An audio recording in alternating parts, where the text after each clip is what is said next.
DM astrology. आज के इस हिंदी वीडियो में हम देखने जा रहे हैं प्रेम, लव कैसे होता है। प्रेम कुंडली से कैसे देखेंगे कि प्रेम कैसे होता है, किसको होता है, क्या यह प्रेम विवाह में बदलाव होगा या प्रेम अधूरा रह जाएगा। तो चलिए देखते हैं कि प्रेम के लिए कुंडली में क्या क्या हमें जानकारी मिलती है।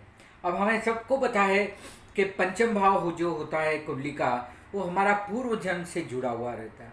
हमारी बहुत सारी लेन देन जो होती है, जो हम एक दूसरे के साथ लेना देनी कहते हैं या लेन देन कहते हैं, गिव एंड टेक्स कहते हैं, वो सारी उससे जुड़ी हुई है।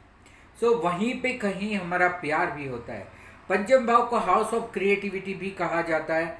सो ये एक तरह की हमारी क्रिएटिविटी होती है, क्या हमें करना है क्या नहीं करना है, वो हमें यहाँ से पता चलता है।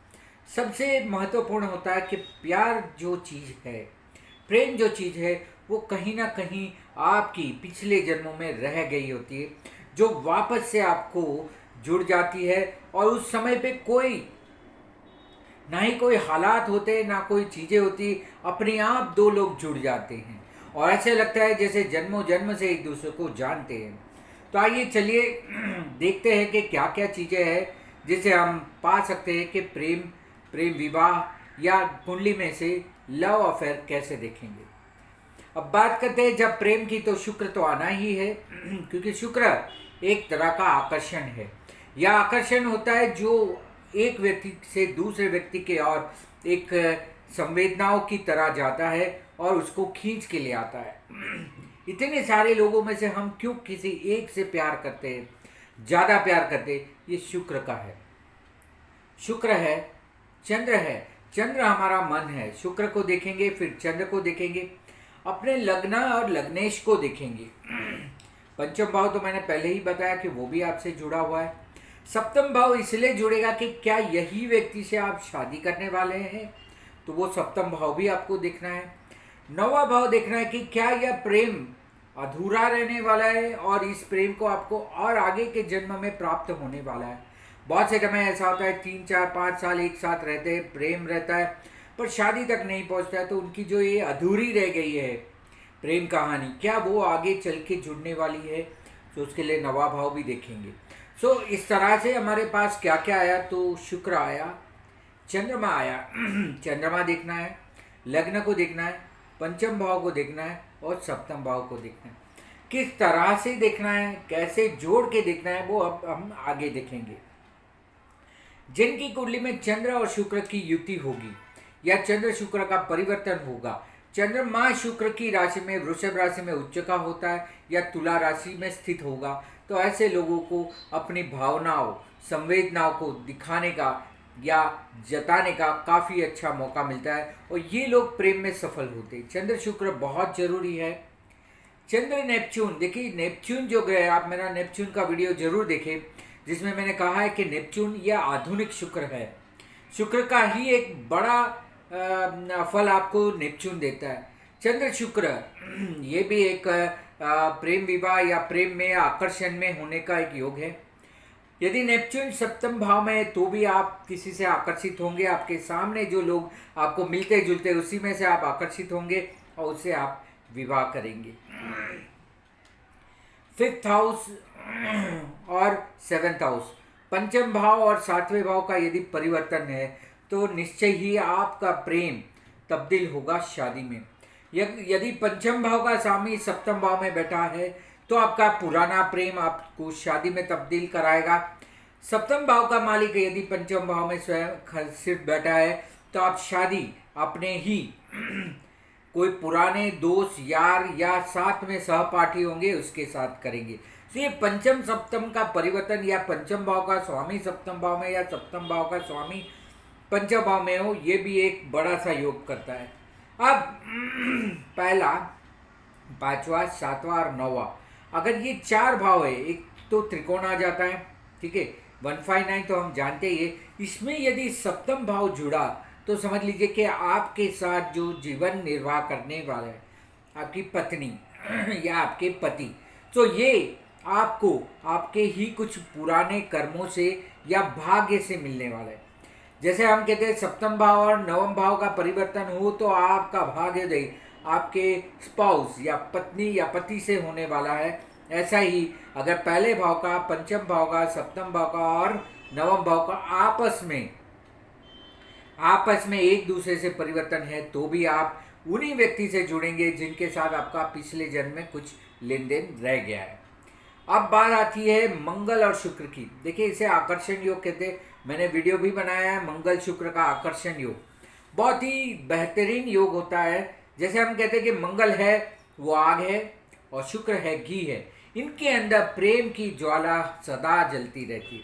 अब ऐसा भी हो सकता है कि ये दशाएं लेट आए तो आदमी शादी के बाद कुछ समय के बाद या जब उनकी दशा आए तब ये प्रेम वगैरह में जुड़ते हैं, या पहले से ही लोग को आकर्षण का एक अच्छा योग होता है। देखिए मंगल भौतिकवाद में है और शुक्र भोग है। सो भौतिकवाद भोगने का भी एक योग होता है। अब मंगल शुक्र किस तरह से बैठे हैं उसके ऊपर भी आपकी कुंडली में है कि आपको किस तरह से ये प्रेम संपादन होगा और किस तरह से आप प्रेम करेंगे। शुक्र अगर लग्न से जुड़ा हुआ है, लग्न में बैठा है, सप्तम भाव में बैठा है, तो भी ये एक आपको एक आकर्षित अपना भी पर्सनालिटी देता है, अपना शरीर कद काठी भी अच्छा आकर्षित देता है कि दूसरा आकर्षित हो आपसे, या आप सप्तम भाव में शुक्र है तो आप किसी से आकर्षित होने वाले। और सप्तम भाव और पंचमेश, देखिए पंचमेश बहुत जरूरी होता है। ये वो व्यक्ति को ले आता है आपके जीवन में जिनसे आपका लेन देन है।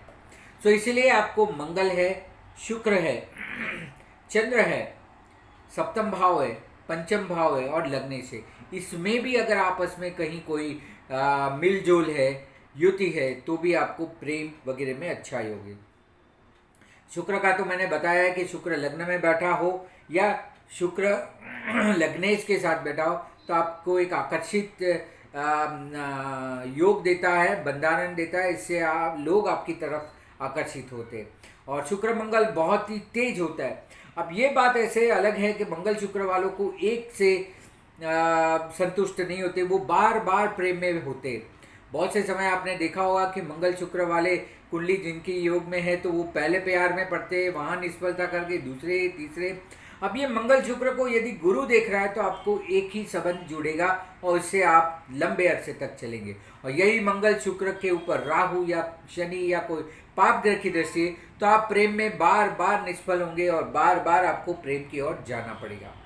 अब देखिए ऐसा होता है कि आप आकर्षित हुए, ये तो बात है, पर जिनकी भी कुंडली में शुक्र नवम भाव में हो, शुक्र नवम भाव में हो तो लोग उससे आकर्षित होते हैं। इसके भाग्य में आकर्षण लिखा है तो लोग आके उससे आकर्षित होते।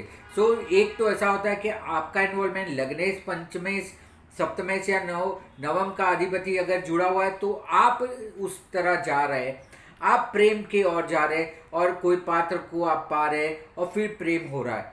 जबकि यदि शुक्र नवम भाव में है तो आपके भाग्य में ही है कि लोग आके आपसे आकर्षित होंगे। बहुत से समय हम देखते हैं कि ये जो कलाकार लोग होते हैं, आर्टिस्ट होते हैं, ये सबके ऊपर लोग बहुत ज़्यादा आकर्षित होते हैं। ये इस वजह से होता है कि शुक्र उनका अगर नवम भाव से जुड़ा हुआ है, नवम भाव में बैठा है या नवम भाव के स्वामी के साथ बैठा है तो लोग उससे आकर्षित होते हैं। जैसे फ्लर्ट के लिए हम कहते हैं कि ये फ्लर्ट करेंगे, अब इनकी कोई इच्छा नहीं होती पर लोग आके उनसे जुड़ते हैं। तो ये भी एक योग है। और एक होता है राहु इन एसेंडेंट। देखिए राहु इन सारी चीज़ों में, शायद वो प्रेम वगैरह में नहीं, पर यह अतृप्ति की एक चीज़ बताता है कि जो अपने जीवन से, अपने लग्न जीवन से संतुष्ट नहीं होते, अतृप्त होते, वो भी शायद कभी ना कभी ऐसे प्रेम वगैरह प्रेम संबंध में जुड़ते। लग्न में राहु है तो जरूर ही केतु सप्तम भाव में रहेगा तो आपके लग्न जीवन में कुछ ना कुछ दिक्कत है, रुकावट है, और इसलिए आप इस पात्र से संतुष्ट ना होते हुए आप दूसरे पात्र की ओर जाते। ये सारी चीज़ें बहुत बहुत महत्वपूर्ण होती है और इसकी वजह से आपके जीवन में क्या उथल पुथल, क्या बदलाव होता है वो देखना बहुत ज़रूरी है। ज़्यादातर हम मानते हैं कि 14 फरवरी हम कहते हैं कि ये वैलेंटाइन डे है, जिसको आप प्यार करते हैं उसको जरूर इजहार करें, जरूर अपना प्यार दर्शाएं। ये समय निश्चित किया जाता है वसंत पंचमी से। ये जो वसंत पंचमी है, जहाँ स्प्रिंग सीजन चालू होती है, यूरोप वगैरह उन देशों में उस समय पे स्प्रिंग मतलब कि सूर्य बाहर आता है, ठंड कम होती है तो लोग बाहर आते हैं, कलियाँ खिलती है। ये कलियाँ खिलना, फूल खिलना, ये भी एक मौसम होता है और यही मौसम हमारे अंदर भी प्रेम का संपादन करता है। इसीलिए उस समय के आसपास लोग अपने प्यार को जताते हैं, प्यार को करते हैं। इससे कोई धर्म से जुड़ा हुई चीज़ नहीं, ये एक वातावरण की ही एक घटना है।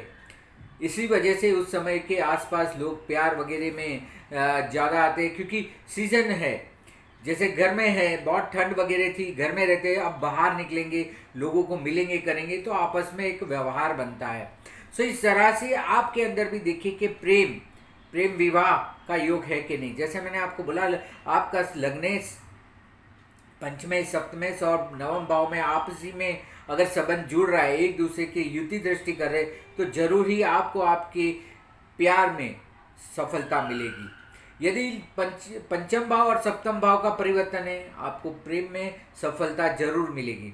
यदि सिर्फ पंचम भाव सप्तम भाव से जुड़ रहा है पर सप्तम भाव नहीं जुड़ रहा है तो प्यार होगा, शायद इसके आगे आपकी शादी ना हो, क्योंकि सप्तम भाव बहुत जरूरी होता है शादी जुड़ने के लिए।